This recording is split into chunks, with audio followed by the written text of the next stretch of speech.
Resenha.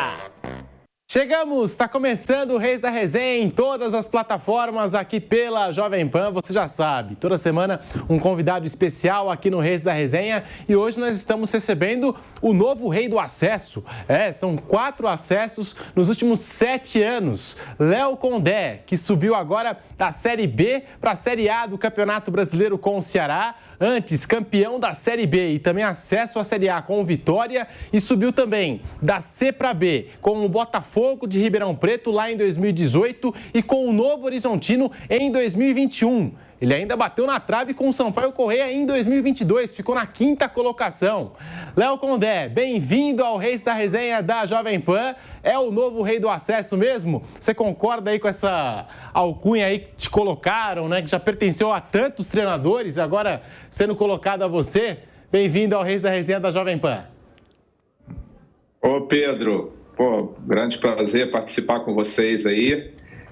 Realmente uma sequência muito positiva na minha carreira, esses últimos anos aí, de ter conquistado títulos estaduais, o título nacional com o Vitória, mas principalmente pelos acessos, né, como você mesmo citou, acessos assim importantes, com camisas importantes, né, do interior do futebol paulista, 2 forças do futebol nordestino, e realmente fico muito feliz por ter alcançado esses feitos, mas a alcunha ela é muito positiva, né, porque é sempre difícil alcançar acesso em qualquer divisão do futebol brasileiro, mas também eu quero ser reconhecido por outros feitos também que a gente vai buscar aí na sequência de carreira, como eu até falei na última coletiva pós-jogo, pós-acesso, né, que a gente fica muito feliz com as conquistas de colocar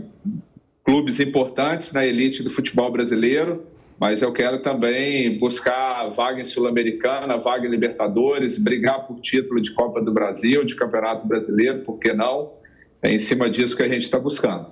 E aqui nos estúdios da PAN, o Vampeta, que conhece muito bem, entusiasta do trabalho do Léo, ainda mais pelo que ele fez no Leão, não é, Vampeta? Sempre. Léo, prazer tê-lo aqui, né?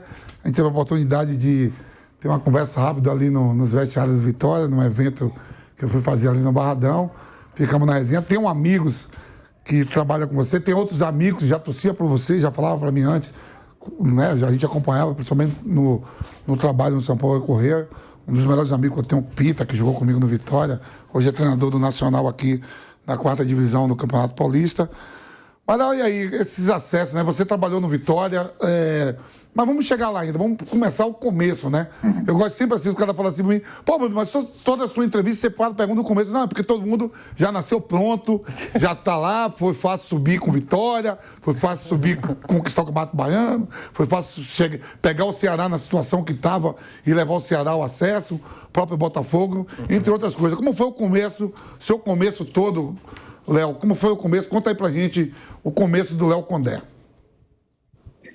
Ô, Vampeta, obrigado aí pelo convite, por esse bate-papo, fico muito feliz. Você é uma das grandes referências aí do futebol brasileiro, campeão do mundo, né? Isso aí é uma marca que poucos têm, né? E pelos clubes que você passou também, você sempre foi vitorioso, além de ser essa figura boa praça, que todos gostam, né? Nós temos amigos em comuns, você é um cara que traz uma energia boa. E com certeza aquela passagem sua no Barradão, a gente teve aquele contato ali, você levou, né, uma boa energia para a gente ali no momento decisivo do Vitória. Você como foi formado lá, tem toda uma história dentro do Vitória, com certeza nos ajudou ali naquele momento e os atletas ficaram muito felizes ali com a sua presença e a gente também. Então, Vampeta, a minha história dentro do futebol, eu não joguei futebol profissional, joguei futebol amador, categorias de base, e fui fazer educação física, sempre fui muito apaixonado por futebol, e passei por todo o processo, sabe? Eu trabalhei em escolinhas de futebol na minha cidade, que é Juiz de Fora, no Tupi, depois fui para Belo Horizonte, passou um treinador aqui, o Jair Bala, né, que até faleceu tem pouco tempo, foi um grande jogador, né, do Flamengo, Santos, No América Mineiro ele foi ídolo e ele era treinador aqui do Tupi, de Juiz de Fora, do time profissional. E ele foi para Belo Horizonte, no América, para ser o coordenador da base do América e me levou para trabalhar nas categorias de base do América. Então eu fiquei 5 anos como treinador de base do América Mineiro. Depois recebi o convite para dirigir as categorias de base do Atlético Mineiro, onde também fiquei por mais 4 anos, até que eu comecei a treinar a primeira equipe profissional, né, que foi novamente o time da minha cidade, o Tupi, de Juiz de Fora. Então eu fiquei 3 anos dirigindo a equipe profissional do Tupi, e depois eu passei em outros clubes até chegar na Caldense em 2015.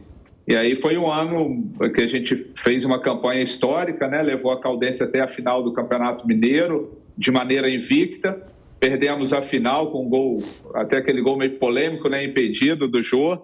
E aí eu acho que eu lancei o meu nome, assim, despertou interesse de outros clubes.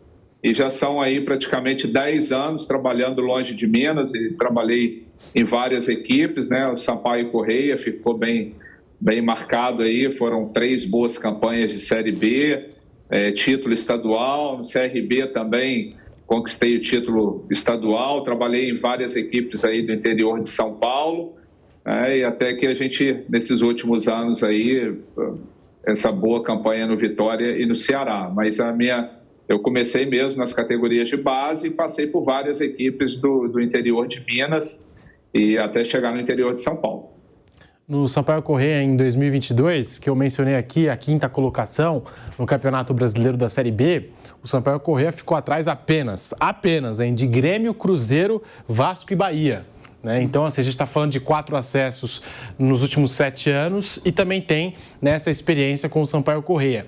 Ô, Léo, você falou da sua carreira, toda a sua trajetória e você também falou, né, da sua passagem pelo Nordeste, que foi muito importante e decisiva para você, né, fundamental para você. Ano que vem a gente vai ter 5 clubes, né, 5 clubes do Nordeste na Série A do Campeonato Brasileiro. A gente vai ter o Sport, que subiu agora, Bahia, Vitória, Fortaleza e o Ceará. Eu queria que você falasse do momento vivido pelo futebol do Nordeste com 5 clubes na Série A do Campeonato Brasileiro, Léo.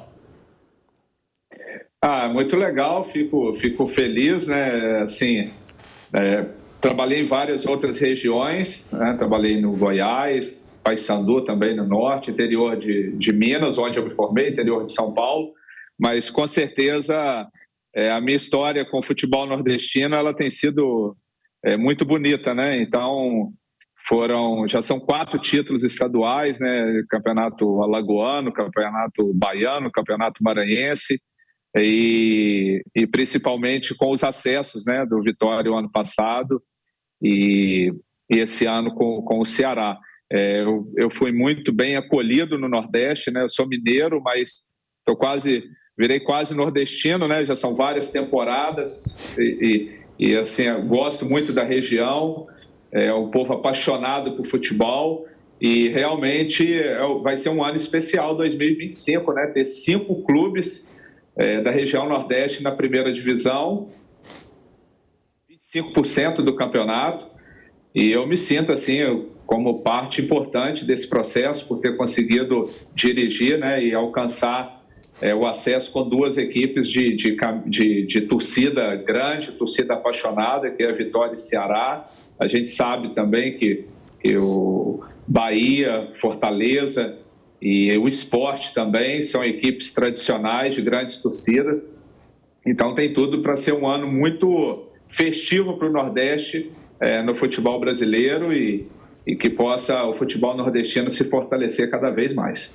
Ô, Léo, você acabou de falar aí, né? Praticamente 25% do Campeonato Brasileiro na temporada de 2025, com grandes clubes ali nordestinos, né? O Vitória já foi vice-campeão brasileiro da primeira divisão, campeão brasileiro da segunda, com o seu trabalho, né? O Bahia é um bicampeão brasileiro, né? Contando tudo, em 88 e agora eu não lembro qual foi o outro título do Bahia, Morumbi. O Sport, a torcida do Flamengo vai querer me matar. Mas para mim o Sport é o campeão de 87, né? 87. E aí seu nome se torna um nome muito forte, né? Principalmente você fala aí, ó, sou mineiro, mas um nome muito forte no futebol nordestino. Você dirige 3 equipes, você pega um Bahia que vira uma SAF e conquista com o Vitória o título do Campeonato Baiano. O que eu vibrei em Nazaré, eu estava em casa. Quer dizer, uma SAF. Você leva o Vitória ao seu primeiro título nacional. Aí depois você sai, fica ali, para um pouco, vai para o Ceará, conquista, não pega o Ceará, né?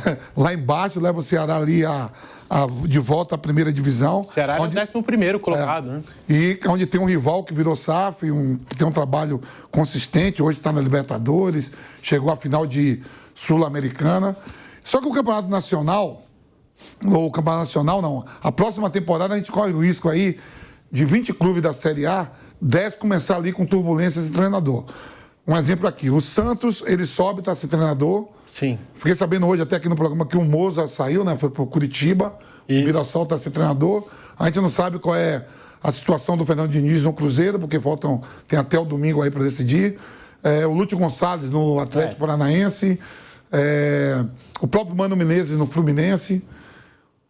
Eu estava fazendo uma conta aqui, estava dando em torno de 8 a 10 clubes, Pedro. Que o Renato Gaúcho provavelmente vai sair do Grêmio. O Vasco está sem treinador. Isso. Né? E como é que você vê essa chegada de treinadores estrangeiros? Você vai ficar para a próxima temporada? Já renovou o contrato? Já está pensando para a próxima temporada ali vem um campeonato estadual, tem Copa do Brasil, tem a Copa do Nordeste, que é muito importante. Né? Qual é o seu planejamento para a próxima temporada, Léo? Então, Vampeta, eu recebi o convite do clube essa semana, né? Eu tinha contrato até o término da Série B e recebi o convite do clube para a continuidade do trabalho para o ano que vem. Então, eu renovei essa semana com o Ceará. A gente já está no processo de definição de elenco, fazendo já reuniões assim por videoconferência, definindo quais atletas vão continuar, quais que vão sair, quais atletas que estão na prospecção do clube para contratar, para que a equipe para que o Ceará possa montar uma equipe competitiva, porque realmente mudou o patamar, a competição é muito difícil, a gente sabe disso, o nível do futebol brasileiro, as equipes estão investindo muito, então realmente vai precisar ser bem criativo na montagem do elenco para chegar forte. Eu acho que, assim, como você falou, a gente passa por um momento, eu acho que desde a Copa de 2014, um questionamento muito grande em cima do treinador brasileiro. Eu acredito que a gente tem bons profissionais aqui também, nada contra a questão dos estrangeiros virem trabalhar aqui, até porque tem vindo bons profissionais, eu acho que é uma troca importante, até porque vários treinadores brasileiros já trabalharam fora do país, principalmente Portugal, sempre recebeu treinadores brasileiros lá um tempo atrás, agora não muito no histórico recente. Porém, a minha preocupação é que assim, está um número muito exagerado, tanto de treinadores quanto de atletas, a gente ter o cuidado de não perder a essência do nosso futebol, né? Eu acho que tem aquela questão de momento, até porque o trabalho do Jorge Jesus em 2019 foi muito vitorioso no Flamengo, do Abel Ferreira no Palmeiras também um trabalho muito consistente, né? Do Juan Pablo também no rival, no Fortaleza também vem fazendo um trabalho bastante consistente, e agora também o Arthur Jorge no Botafogo. É normal ter esse apelo pelo treinador estrangeiro, mas já teve vários profissionais brasileiros que conseguiram fazer bons trabalhos. Então, eu acho que é muito questão de momento, como eu acho ali no início da década de 90, quando teve aquela final caipira ali, Bragantino e Novo Horizontino, que lançou para o mercado Vanderlei Luxemburgo, Nelsinho Batista, depois veio o Vadão também com aquele bom time do Mojimirim. Então, muitos treinadores do interior, de equipes do interior foram lançados no futebol brasileiro e tiveram Aí veio o Mano Menezes, Tite, entre tantos outros. Como também quando o Carille conquistou o título com o Corinthians, ele sendo auxiliar permanente, assim como o Oswaldo Oliveira foi também na sua época, um auxiliar da casa que se lançou, e vieram vários outros auxiliares da casa. Agora, o mercado é seletivo, né? Quem é bom fica, quem não é vai saindo do mercado. Às vezes também coincide do profissional, às vezes ele é até bom profissional, mas não está no lugar certo, no momento certo. Mas, de uma certa forma, eu acredito muito no potencial do treinador brasileiro. Não estou fazendo isso em defesa própria, porque eu vejo vários bons profissionais que estão perdendo espaço e espero que isso possa mudar e possa ter mais espaço para que outros profissionais possam apresentar aí o seu trabalho. Ô, Léo, a gente estava aqui falando, né, do seu trabalho no Vitória e que vocês tiveram uma passagem, você e o Vampeta, lá no vestiário do Leão. Foi uma campanha de Série B, assim, irretocável, uma campanha lindíssima, campeão da Série B, o Vitória.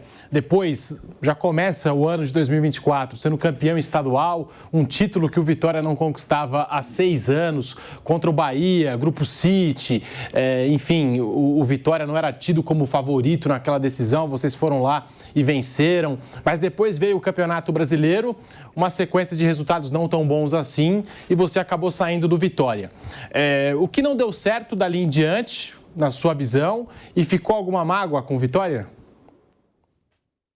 Olha, Pedro, assim, primeiro deixar bem claro, mágoa nenhuma com Vitória, muito pelo contrário, muita gratidão, um clube que eu vivi momentos assim inesquecíveis. Eu cheguei lá num momento muito turbulento em 2023, o clube praticamente eliminado de Campeonato Baiano, Campeonato Copa do Nordeste, eliminado também na Copa do Brasil, e nós tivemos ali 30 dias para reformular a equipe, junto com a direção. Ficou alguns atletas, chegaram outros, e a gente conseguiu montar uma equipe muito competitiva para a Série B, e chegamos muito forte na competição, junto com o torcedor. A gente conseguiu criar uma sinergia muito boa dentro do Barradão, torcida, equipe, uma equipe que a gente conseguiu trabalhar na mente deles ali que tinha que ser uma equipe competitiva, que o torcedor tivesse orgulho de ver os atletas competindo, vibrando, e a gente transmitiu isso para a arquibancada veio junto e a gente conseguiu o acesso e o título. Depois, no final do ano, dentro do planejamento da direção, até o mês de abril não poderia ter um orçamento muito alto, né? O clube estava retornando naquele momento, então foi mantida uma base que jogou a Série B e foram feitas algumas contratações. E a gente conseguiu, com essa base, conquistar o título estadual em cima do Bahia. Porém, todos dentro do clube tinham ciência que para o Campeonato Brasileiro precisaria passar por uma outra reformulação. Só que esse time aí de título estadual e início de brasileiro foi praticamente só uma semana. Então a gente começou o brasileiro ainda passando por esse processo de busca de atletas e a gente realmente não começou bem. Tivemos uma tabela assim um pouquinho pesada também naquele início ali e foram 5 jogos onde a gente não conseguiu vencer e infelizmente é a cultura do futebol brasileiro. Essa mudança do treinador, a gente fica chateado, mas entende que não é uma questão só do Vitória, foi uma questão que infelizmente acontece quase que geral no futebol brasileiro e agora está até expandindo um pouquinho para o futebol mundial. Mas eu tenho convicção de que a gente conseguiu fazer um baita trabalho no Vitória. Eu acho que depois da minha saída chegou o Carpini também, que é um profissional competente, está se mostrando aí pelos trabalhos que ele conseguiu fazer antes do Vitória e agora no Vitória também. Mas o clube conseguiu fazer boas contratações, que incorporou aquela base que a gente construiu. Eu me lembro que eu fui muito questionado quando eu mantive o Lucas Arcanjo no gol, no início do trabalho. Depois tinha muito questionamento por que eu colocava o Mateuzinho para jogar e não o Wellington Ney. Mas eu sempre enxerguei no Mateuzinho um jogador de bom potencial. Esse ano também, durante o Campeonato Baiano e Copa do Nordeste, o Alejandro foi um atleta muito questionado, mas eu sempre tive muita convicção no Alejandro. E assim, outros atletas também que foram importantes, né? O Wagner Leonardo, entre vários outros que participaram dessa base que a gente construiu, e a chegada de novos atletas agora fez com que o Vitória realmente ficasse, nesse momento, com futebol competitivo e conseguiu fazer uma boa campanha de recuperação.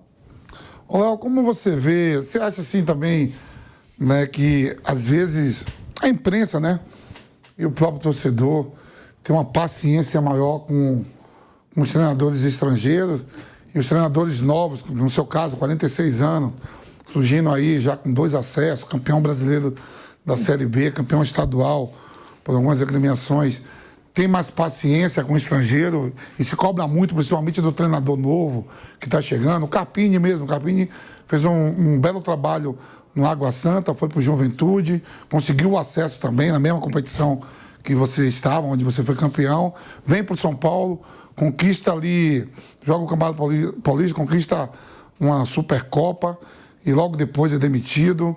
E outros treinadores que não fizeram nem metade de tudo. O pessoal tem mais uma paciência em relação a isso, principalmente os treinadores mais novos, né? E às vezes treinadores mais novos com um monte de trabalho. Onde você já trabalhou nos seus 46 anos aí de vida, né? Olha onde você já foi, no Nordeste, CRB, Sampaio Corrêa, são times locais que têm a sua torcida, a massa. Você acha que há uma paciência maior em relação aos estrangeiros?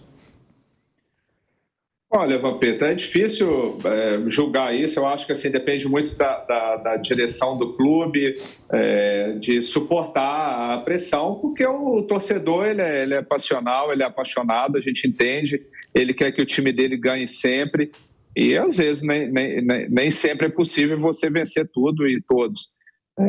E assim, cabe ao clube, à direção, avaliar aquilo que está sendo feito de trabalho no dia a dia. Eu, assim, particularmente em relação à minha carreira, eu sempre fui muito persistente. No início de trabalho, principalmente, assim, bati na trave algumas vezes, não consegui acesso com o Tupi, não consegui acesso com o Bragantino. E o Léo chega, mas não conquista. E eu sempre tive convicção daquilo que eu estava fazendo. Aí depois, posteriormente, consegui 2 acessos da C para B, com o Botafogo de Ribeirão e o Novo Horizontino, e bati na trave com o Vitória, bati na trave com o Sampaio Corrêa 2 vezes na Série B, e o Léo chega, mas não consegue conquistar, e agora consegui 2 acessos consecutivos. Então, se de repente pode ter algum questionamento em relação ao meu trabalho, será que o Léo vai conseguir se fixar na Série A? Eu já passei por provações e tenho muita convicção daquilo que eu faço, e tenho certeza que se eu continuar fazendo aquilo que eu domino, e naturalmente a gente tem que procurar estar melhorando, estar evoluindo, acompanhando o que está acontecendo de novo no futebol, com a experiência que a gente vem adquirindo, eu vou conquistar meu espaço aí de uma forma honesta, de uma forma digna, sem passar por cima de ninguém, e sempre conseguir chegar onde cheguei com muito trabalho, e espero que eu possa continuar alcançando coisas positivas. Ô, Léo, a gente destacou aqui o futebol do Nordeste, né, com 5 representantes na Série A do ano que vem, vai ser muito especial, mas você também tem uma passagem pelo interior de São Paulo, o interior de São Paulo também cada vez mais forte, e a gente viu quase 3 clubes paulistas subindo da B para A. O Santos, que foi o campeão, o Mirassol também subiu e o Novo Horizontino bateu na trave. Mas você tem uma passagem pelo Novo Horizontino, você também tem um acesso com o Botafogo de Ribeirão Preto, são equipes em ascensão aqui no cenário do futebol brasileiro, que às vezes a gente de longe não tem a dimensão, né, da estrutura que eles têm, do investimento que é feito, mas você acha que nos próximos anos essas equipes, elas podem assumir o protagonismo do futebol brasileiro?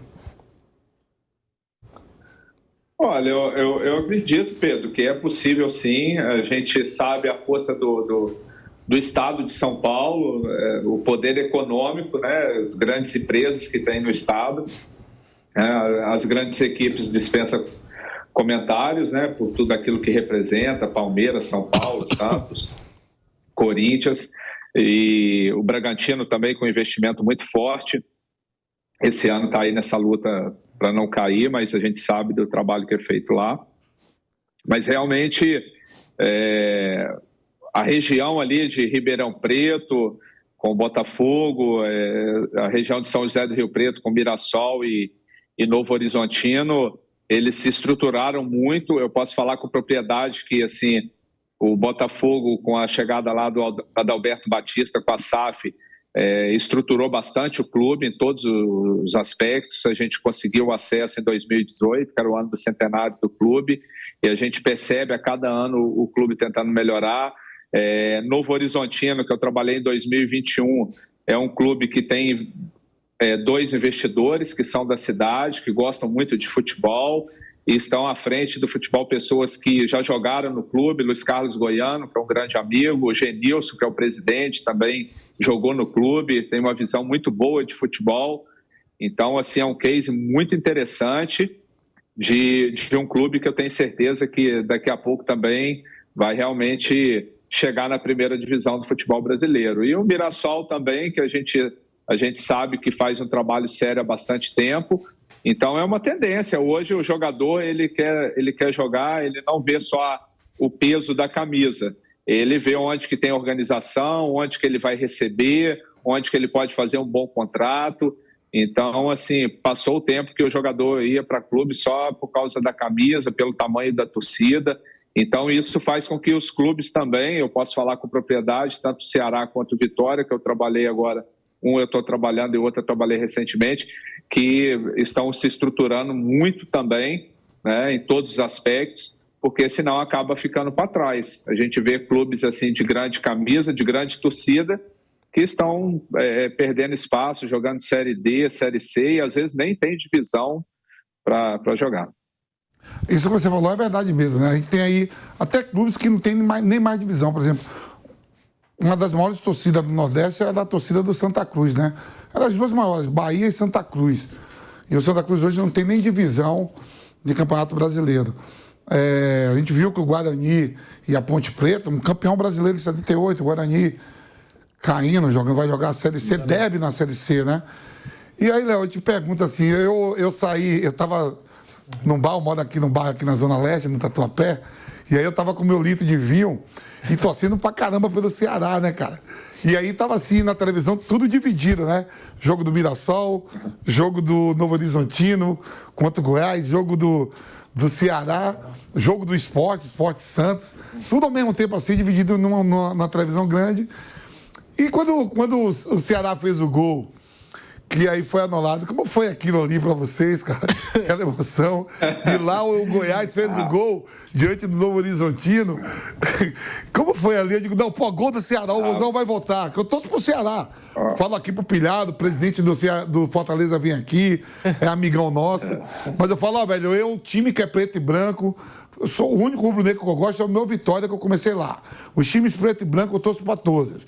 Corinthians, o Galo Mineiro, que infelizmente não ganhou, e lá no estado do Ceará eu sou Ceará. O presidente, pô, você todo, eu digo, sou Ceará, é preto e branco, pô. Não que o Ceará fez o gol, e anulou, e aí o que passou? Você estava ali monitorando, sabendo os resultados dos outros jogos. Bom, Vampeta, é o seguinte, deixa eu voltar só um pouquinho aí, antes de chegar nesse jogo aí. A gente chegou um momento que a gente perdeu 2 jogos. Eu cheguei assim no Ceará, o time estava em 11º. Eu fui para substituir o Mancini, que por sinal um grande profissional, foi campeão estadual. E aí teve aquele momento ali que ficou uns 4, 5 jogos sem vencer e a diretoria trocou. Como eu falei, infelizmente é da cultura do futebol brasileiro, mas eu herdei coisas boas do Mancini ali, também coloquei minhas ideias e a gente caminhou ali. Mas, assim, a gente tinha perdido 2 jogos para Chapecoense e para o Coritiba. E aí ia ficar restando 11 jogos. E a gente tinha que vencer 9. E a gente conseguiu vencer 8, cara. E foi para a última rodada. A gente perdeu só 2, para o Santos e para o Sport fora, mas vencemos outros 8. Então fomos para essa última rodada, precisando só da nossa vitória para classificar para a primeira divisão, sem depender dos outros resultados. Mas a gente sabia que era difícil também, que o Guarani ia ter uma mobilização para ganhar da gente. A mobilização a gente sabe o que é. Vamos lá, essa parte pula, mas enfim, realmente foi o que a gente esperava. O Guarani estava muito mobilizado para o jogo lá, não só os atletas, como o entorno. No estádio lá, eles estavam divulgando só o resultado do esporte, não divulgava os outros resultados. O esporte fazia o gol, eles anunciavam lá no alto-falante. E aquilo gerou um pouco de nervosismo também, né, de ansiedade. A gente perdeu o Saulo Mineiro durante a semana, que teve uma lesão. O Lourenço também saiu no intervalo do jogo, que era o nosso capitão. E, enfim, segundo tempo a gente voltou bem e começamos a dominar, criar situações de gols. Até que a gente fez aquele gol. Rapaz, eu sou mais contido, né? Mas aquele gol ali, eu saí correndo para um lado e para o outro. Falei, agora já era. Agora ninguém tira esse acesso nosso aqui. Vamos fechar a casinha aqui, segurar esse 1-0 e vamos embora. De repente, gol anulado. Falei, putz, grilo. Aí, no tempo que a gente estava já lamentando o gol anulado, aí chegou a notícia que o Goiás fez o gol. O alto-falante não anunciou. E aí, mas chegou do banco lá a notícia que o Goiás fez o gol, o empate passou a interessar para a gente. Só que os jogadores ficaram, administra o empate, busca o gol. Eu falei, não, vamos buscar o gol, vamos tentar fazer o resultado. Só vamos ter o cuidado para não dar contra-ataque para os caras, senão daqui a pouco a gente vai para cima aí, o Guarani acha um gol, aí ferrou tudo. Vamos buscar o gol sem se desorganizar.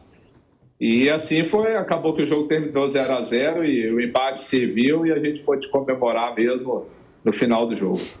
Estamos conversando hoje com o Léo Condé, técnico que conquistou o acesso com o Ceará para a Série A do Campeonato Brasileiro. Já começou a trabalhar no planejamento para a próxima temporada.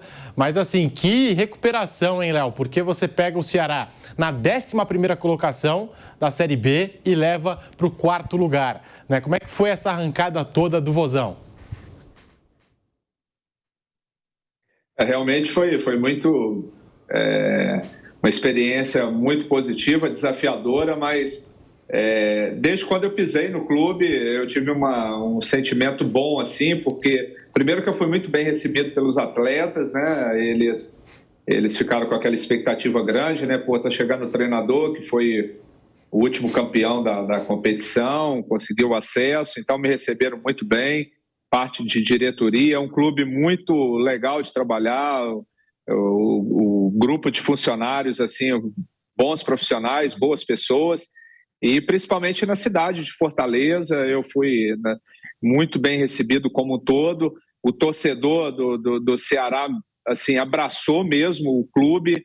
A gente, nos primeiros jogos, tinha 20, 30 mil torcedores, mas de acordo com que a gente ia ganhando os jogos, começou em 35, 40, até que no jogo contra o América Mineiro, tinha 63 mil pessoas, né? Bateu o recorde lá, o maior público da história do Castelão, foi no jogo contra o América Mineiro. Nós fizemos 8 vitórias seguidas, né, no Castelão, então realmente foi muito legal, foi uma campanha de recuperação, mas foi uma mobilização de todos, de time, torcida, diretoria, comissão técnica, e a gente criou uma sinergia muito positiva. Então foram momentos assim muito prazerosos nos jogos no Castelão. Nós estamos aqui no Reis da Resenha da Jovem Pan, conversando com o Léo Condé e até falando em planejamento, como eu destaquei aqui, que vocês já estão trabalhando no planejamento para a próxima temporada. O calendário vai ser um desafio, não é, Léo? Porque a gente está falando aí de campeonato cearense, de Copa do Nordeste, campeonato brasileiro, Copa do Brasil, a CBF antecipando, né, o campeonato brasileiro. Parece que o calendário vai estar mais apertado no ano que vem, né? Então, o calendário, imagino, é um dos desafios que vocês têm pela frente. Realmente a gente vai ter um calendário assim desafiador, porque são competições importantes.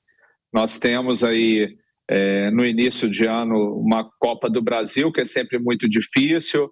Temos o Campeonato Estadual, Copa do Nordeste e o Campeonato Brasileiro, que começa mais cedo esse ano, né? Logo em março a gente já começa aí sim o Campeonato Brasileiro, né, início de abril. Então a gente, como eu falei, o clube vai ter que ser muito criativo na montagem do elenco. Nós vamos ter que montar uma equipe bastante competitiva, porque as outras equipes já estão montadas e o Ceará vai passar por uma reformulação muito grande. Ô, Léo, saiu algum jogador importante? Vai chegar reforços? Lógico que tem que chegar, né? O time subiu, o Pedro falou aí, várias competições. Saiu algum jogador importante ou todo mundo permanece e você pediu algum jogador, alguma posição especial? Vampeta, é o seguinte, nós temos aí uma equipe base que a gente espera que fique a maioria, porém, pela boa campanha e alguns atletas que se destacaram, possivelmente vão ter propostas, vai depender da condição do clube de segurar ou não. Nós tivemos o artilheiro da competição, que é o Eric Puga, um jogador que fez assim, uma competição brilhante, um atacante de lado, né? Lembra muito o Marques, né? No auge do Marques ali, fez aquela dupla com o Guilherme, né? Se não me engano, ele foi artilheiro, né? Ele foi artilheiro da Série B, não? Foi artilheiro. Para um jogador de lado de campo, ele foi muito bem. Nós temos um zagueiro jovem de muito potencial também, que é o David, que já teve propostas no meio do ano para sair, o clube conseguiu segurar. Saulo Mineiro também é um jogador muito importante. A gente espera que o clube possa conseguir segurar o máximo possível, mas a gente sabe que é difícil e para a próxima temporada praticamente vai ter que buscar atletas para todas as posições. Eu estava até dando uma olhada aqui, por exemplo, o Raí Ramos acabou deixando oficialmente o Ceará, a tendência é que o Rafael Ramos fique, né? Aliás, o Raí Ramos deixou e o Rafael Ramos vai ficar, né? Aquele Rafael Ramos com passagem pelo Corinthians, né? O português. Quem saiu foi o Raí Ramos. Que é do São Paulo, né? Do São Paulo, isso, né? Tem, do São Paulo, né? Jogou, se não me engano, pelo Ituano, do São Paulo. E aí do São Paulo estava jogando lá no Vozão.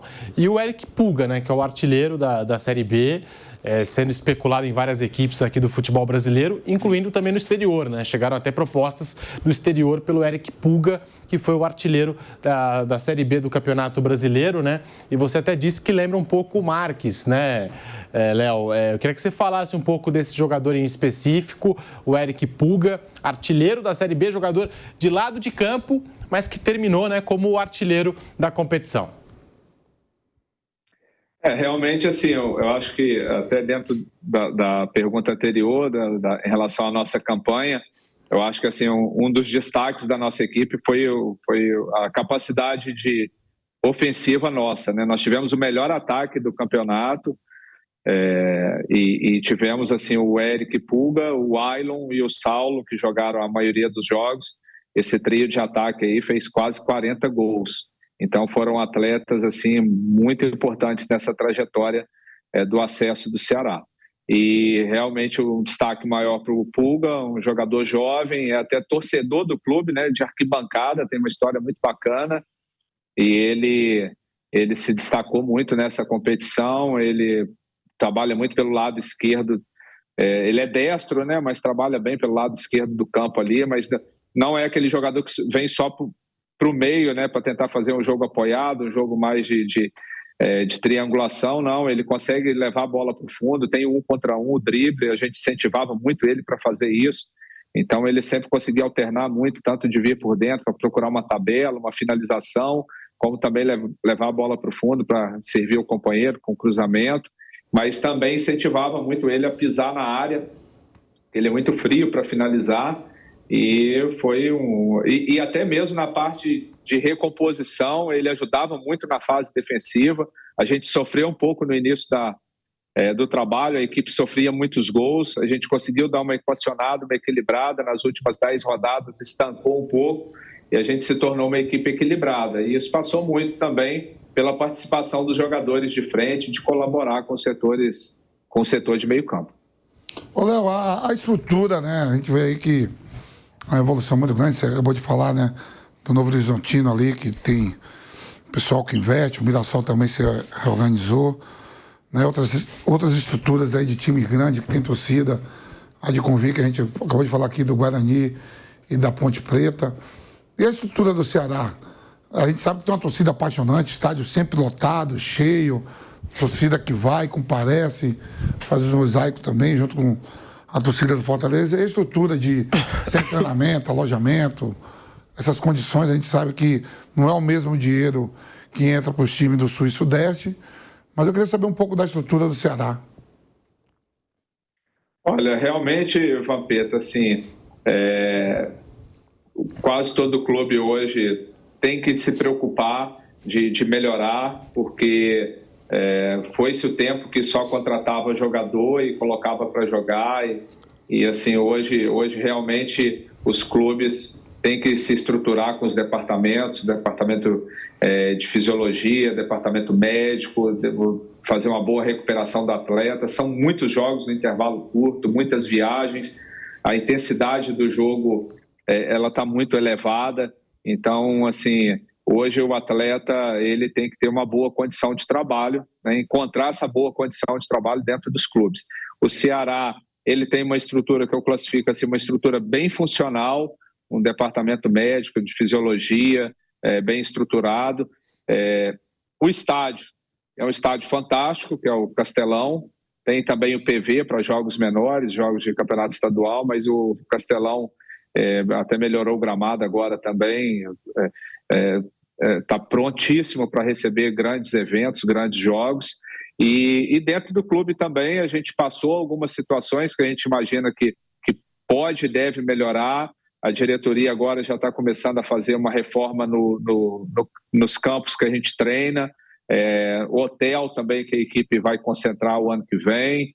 Então o clube está se movimentando e se mobilizando para melhorar a sua estrutura também, porque é importante nesse momento, porque os grandes clubes já dispensam comentários, já melhoraram bastante as suas condições de trabalho, e isso faz com que os outros clubes também têm que se preparar. Como na época que eu trabalhei no Novo Horizontino, eu pedi para fazer uma reforma de um campo lá de treinamento, parecido com o estádio Jorjão.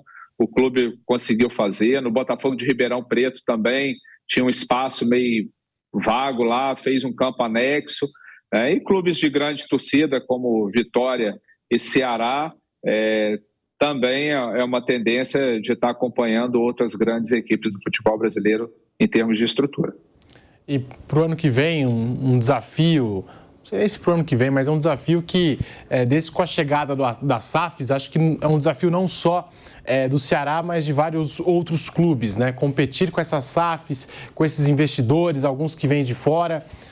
No Vitória, né, você tinha a rivalidade com o Bahia. O Bahia, por exemplo, formou um belo time para o Campeonato Brasileiro desse ano, contratou, né, fez a contratação mais cara da história do Nordeste, a do Luciano Rodrigues. A gente pega o Botafogo, com 2 jogadores acima dos 20 milhões de euros, Thiago Almada e Luiz Henrique. Como competir, né? Como que é esse desafio de competir com as SAFs, né, nesse momento do futebol brasileiro, onde as SAFs estão dominando cada vez mais, né, os espaços deixados aqui pelas administrações no futebol brasileiro? Léo, como continuar competitivo competindo com essas SAFs? Realmente, Pedro, tem que ser bem criativo na montagem do elenco. Ano passado, quando acabou a Série B, eu comentei muito dentro do Vitória, com o presidente, com o Fábio, com os diretores, que a gente tinha que manter uma base, mas tinha que buscar bons jogadores no mercado, com um nível de competitividade alta, né? E o clube buscou, talvez alguns atletas não encaixaram tão bem ali nos primeiros meses, mas a base que a gente tinha do ano passado sustentou, e depois o clube conseguiu buscar peças importantes também, e fez com que, aproveitando a base do ano passado, mais boas peças que chegaram esse ano, fez com que o Vitória se tornasse competitivo, principalmente no segundo turno, além do trabalho dos profissionais que lá estão. E eu penso que o Ceará também tem que ir na mesma linha.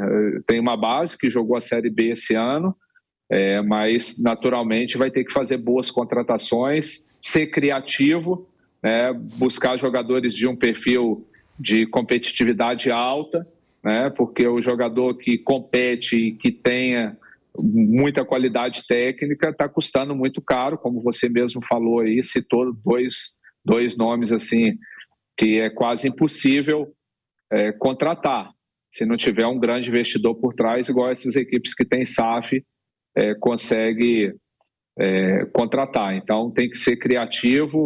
Hoje o clube tem bons profissionais, o gerente, o executivo de futebol, que é o Lucas Drubski, o gerente de futebol, que é o João Paulo Sanches, o Haroldo, que é o vice-presidente de futebol, que são as pessoas responsáveis, e juntamente a gente também participando, para que o Ceará possa montar uma equipe competitiva desde o início do ano. Ô, Léo, quando você chega num clube, a gente sabe, né, para trabalhar, e a gente vê que, principalmente os times do Nordeste, aquilo que eu falei, não são a mesma arrecadação, o mesmo suporte financeiro que tem os clubes do Sul e Sudeste, né? Quando você olha um elenco, você define sua forma de jogo pelo elenco, pelos atletas que você tem ali trabalhando no dia a dia, porque você chega, já está num plantel montado. Como você chegou no Ceará? Ceará em 11º, né, Pedro? Isso. Você olhou, você define a sua estratégia de jogo pelo plantel que você tem, que nem agora você chegou no Ceará, pegou dessa forma. Agora você vai pegar do começo, fazer a pré-temporada, tudo, escolher seu modo de jogo. Como é que você se adapta ao que tem, ou você tem que transformar tudo da noite para o dia e se virar nos 30? Olha, Vampeta, assim, o ideal é você, desde o início, participar de todo o processo da montagem do elenco, dentro daquilo que você pensa, dentro daquilo que você gosta, dentro das suas ideias. Só que dentro do futebol brasileiro é quase impossível, né? Principalmente pelo número excessivo de trocas que tem de treinadores e também de elenco. Principalmente quando você tem um case vencedor, quando a equipe é vencedora, acaba perdendo muitos jogadores. Talvez assim, hoje Palmeiras, Flamengo, Atlético, Botafogo e mais umas 2 ou 3 equipes conseguem manter o mesmo elenco de uma temporada para outra e muda 2, 3 peças. Isso facilita muito para o treinador. Agora, na maioria das vezes, acaba trocando muito. E principalmente quando você chega no meio da temporada. Eu tenho, sim, as minhas ideias de jogo, gosto que a minha equipe joga de uma maneira equilibrada, mas é claro que, assim, um exemplo, o Ceará esse ano, eu já cheguei com uma equipe que fazia muitos gols, né? Mas que sofria muitos também. Então a gente precisava, dentro das minhas ideias de jogo, equilibrar a equipe. E isso não é da noite para o dia, leva tempo, leva treinamento, leva jogos, e a gente foi conseguir mesmo equilibrar, e dentro daquilo que eu gosto de futebol, nas últimas 10 rodadas. A gente conseguiu 8 vitórias. Mas, de uma certa forma, eu acho que assim, o treinador tem que ser muito criativo aqui no futebol brasileiro, porque não adianta você querer levar ferro e fogo só em cima daquilo que você gosta e quer, porque às vezes os atletas não têm a característica de jogo que você pensa, mas também você não pode chegar no clube e só se adaptar ao elenco que você tem e não colocar a maneira que você gosta de jogar. Então, acho que é um pouco de tudo. Eu acho que o principal disso aí é você ser criativo, para que você possa unir as duas situações. E a gente está aqui nesse Reis da Resenha da Jovem Pan, conversando com o Léo Condé em todas as plataformas, você que nos acompanha pela TV Jovem Pan News. Ô, Léo, eu também queria a sua opinião sobre a seleção brasileira, né? A gente estava aqui num debate sobre técnico estrangeiro, né, sobre os técnicos brasileiros. A gente teve agora na seleção 2 técnicos brasileiros com características diferentes. O Fernando Diniz, que já acabou deixando o trabalho dele, né, não conseguiu os resultados que gostaria e acabou saindo do cargo, enquanto a CBF sonhava ou tentava a contratação do Carlo Ancelotti, e agora a gente está acompanhando também o trabalho do Dorival Júnior, né? O que você pensa a respeito do trabalho realizado pela seleção brasileira, né? E a gente vai ter já agora em março Colômbia, Argentina, né? Jogos bem desafiadores para a seleção nesse momento que o Brasil vem sendo cobrado pelo torcedor, né, pelas atuações ruins. Olha, eu acho que assim, a seleção brasileira é um patrimônio nacional. O Vampeta, assim, não sei a opinião dele, mas ele foi treinado por dois campeões mundiais, né? Assim, ele foi campeão mundial com o Filipão, ele aquele time de 2002 do Corinthians, que era fantástico, que ele foi treinado pelo Parreira, que também foi campeão mundial. O Brasil ficou 24 anos sem conquistar um título mundial, e foi campeão em 94 ali com o Parreira no comando, e depois com o Filipão em 2002. Eu acho que assim, foi uma fatalidade que aconteceu em 2014, e a partir daquele momento tudo de ruim no futebol brasileiro ficou canalizado no treinador brasileiro. O treinador que é culpado, o treinador não se atualiza. Eu acho que a gente sempre teve bons treinadores com características diferentes, ex-atletas que se destacaram, que agora a gente vê o Felipe Luiz surgindo no Flamengo, assim como o Renato Gaúcho, que é ídolo no Grêmio, e já teve vários outros treinadores com essa característica. A gente já teve bons treinadores que não foram atletas profissionais, mas que fizeram bons trabalhos, Cláudio Coutinho lá atrás, Carlos Alberto Parreira, Oswaldo de Oliveira. Então, assim, o futebol brasileiro é muito rico de profissionais, de treinadores. Eu acho que tem, como eu falei no início do nosso bate-papo aí, tem bons profissionais estrangeiros trabalhando aqui, mas eu fico muito, assim, torcendo muito para que o Dorival possa conduzir bem a nossa seleção.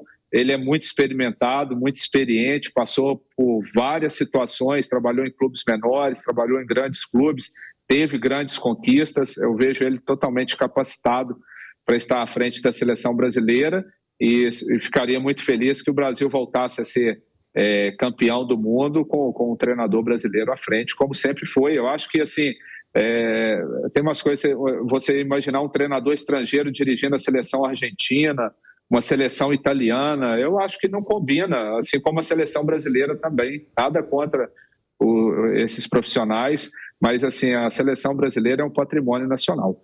E primeiro que na história do futebol mundial, né, todas as seleções campeões do mundo, que são Uruguai, Brasil, Argentina, aqui no continente americano. Aí você tem no continente europeu França, Inglaterra, Espanha, Itália, Alemanha. São essas 8 seleções aí que... Isso. Esqueci nenhuma não, né? Essas aí mesmo. Não, são as... Nenhuma delas foram campeões com treinadores estrangeiros. Todas as seleções campeões do mundo foram com treinador local do país. Não teve nenhuma seleção no mundo campeão com treinador estrangeiro. É um dado interessante, né? Quando a gente para analisar. Você pega na Europa, Itália, Espanha, França, Inglaterra, Alemanha. Nenhuma. E agora a seleção brasileira que vai ter Colômbia... Brasil, Uruguai e Argentina. Todos os treinadores locais. Brasil, Uruguai e Argentina, né? Como citou o Vampeta. E também eu queria saber a sua opinião, Léo, sobre, já que a gente está falando de seleção brasileira, um jogador específico da seleção, o Vinícius Júnior, né? Você acompanhando de fora, o que você pode falar do Vinícius Júnior, né? Enfrenta muitas dificuldades, a gente sabe, fora de campo, mas dentro dele é um craque, né? É um jogador diferenciado e que, por vezes, com a camisa da seleção brasileira, aliás, eu acho que com a camisa da seleção ainda não mostrou, né, todo aquele futebol, aquela atuação que se espera dele. Queria a sua visão também sobre o Vini Júnior. O Vinícius, assim, hoje é a nossa principal referência nós temos vários bons jogadores, né, espalhados aí por vários países, disputando ligas importantes, mas o Vinícius Júnior realmente é a nossa principal referência nesse momento, né? E eu acho que, assim, o que ele está passando é o que o Messi passou por muito tempo na seleção argentina. O Messi, a seleção argentina não conseguia encaixar um bom conjunto para que o destaque individual do Messi fosse fazer a diferença para o bom conjunto da Argentina, e foi alcançar isso nos últimos anos. E eu acredito que a seleção brasileira ela ainda está no processo de achar a melhor formação, né? A gente torce para que o Dorival possa achar uma base, e aí, a partir do momento que for mantida essa base, eu não tenho a menor dúvida que o destaque individual que o Vinícius Júnior consegue ter no Real Madrid, ele vai ter na seleção brasileira também. Só que hoje, assim, eu acabo mudando muito. O centroavante está sempre rodando, as laterais está sempre modificando, o setor de meio também. Então, assim, a seleção hoje ela não tem Você sabe que tem bons jogadores, mas aquela base que você escala, né, de uma maneira rápida ainda não foi encontrado. Então, eu tenho bastante convicção de que quando tiver uma base de equipe e aí o talento individual dele tem tudo para fazer a diferença a nosso favor. Leonardo Rodrigues Condé, nascido em 21 de abril de 78. Aí o presidente do Ceará está aí agora com a moeda e fala assim, ó, não dá para comprar os dois. Você, como treinador, líder do grupo, você tem que comprar um. O dinheiro só dá para comprar um. Você compraria Lionel Messi ou Cristiano Ronaldo? Rapaz, complicado, hein? Bom, para o Ceará, nesse momento, acho que eu vou precisar de um centroavante. O Cristiano, como vem jogar de centroavante, eu vou contratar o Cristiano para esse momento. Ô, Léo. Mas eu acho que é tão difícil essas comparações, né, Vampeta? Porque são características diferentes, a gente vê isso aí, né? O Cristiano, a capacidade dele de definição ali dentro da área é fantástica, tudo muito completo para finalizar, mas o Messi também consegue finalizar, mas ele movimenta muito bem fora da área, consegue também achar o passe, deixar o companheiro na cara do gol. Realmente duas lendas aí do futebol mundial que a gente teve a oportunidade aí de desfrutar aí nesses últimos anos aí, de acompanhar eles jogando, assim como o Neymar também, uma pena ter tido muita lesão, mas também eu vejo ele nesse patamar aí. Léo Condé foi o rei da resenha dessa semana aqui na Jovem Pan. Léo, muito obrigado pela conversa, foi legal pra caramba e o microfone sempre aberto aqui na Jovem Pan. Ô Pedro, eu que agradeço aí o convite, muito legal fazer esse bate-papo aí com você, com o Vampeta, e que a gente realmente possa aí fazer um Ceará forte aí para o ano que vem. E no mais, desejar a vocês aí que tenham um final de ano aí abençoado aí, tenham um bom Natal, um ano novo aí cheio de realizações, com paz e saúde. Bom, você também. Boa sorte, professor, torcendo aí pelo nosso Rosão, pelo nosso Vitória, pelo Corinthians.